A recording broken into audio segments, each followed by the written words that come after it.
I see anger as a common reaction in many divorce cases, and it is not only a normal reaction, but in right measure is appropriate, helpful, and even healthy. When we act like, even if I've been rejected or even if I've been hurt, I shouldn't be angry about it. That's simply not true. Paul said in Ephesians 4, be angry, but sin not. So there's a very legitimate role for anger. In fact, if I'm talking with someone who's going through a divorce and they're not angry, that would strike me as being very unusual. When you're angry that your spouse has been unfaithful, you are understanding the heart of God, because God is angry that your spouse has been unfaithful. Anger sets and holds boundaries because anger is a response to a perceived injustice. Anger says, that's not true. That's not right. That's not fair, and sends the message that mistreating me is not okay.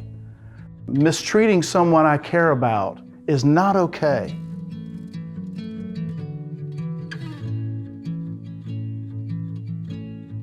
Anger in the Bible is energy that's given by God, and I can either use that energy productively to move toward Him and toward greater obedience even when it's hard, or I can use it destructively to harm others or even to harm myself. The question is, what am I going to do with the energy that anger provides?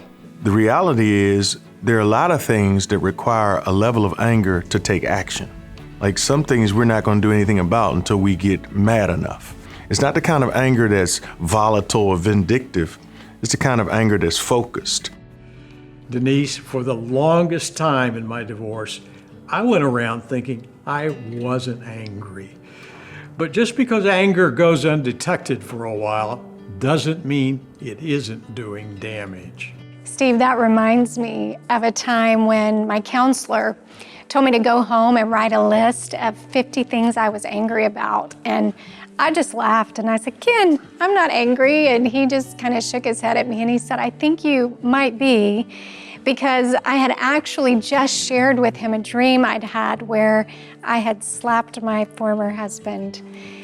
But I left knowing that day I was not doing his homework assignment because I, like you, didn't think I was angry.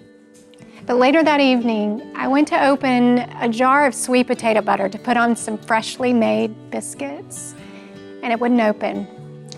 I did everything but throw that jar up against the wall.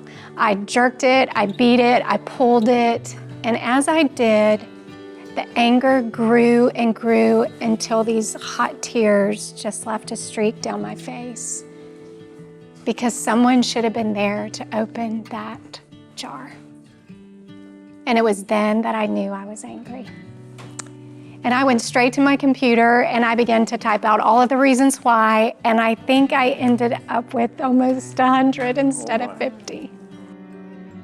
To learn more about joining or hosting a divorce care support group, visit DivorceCare.org.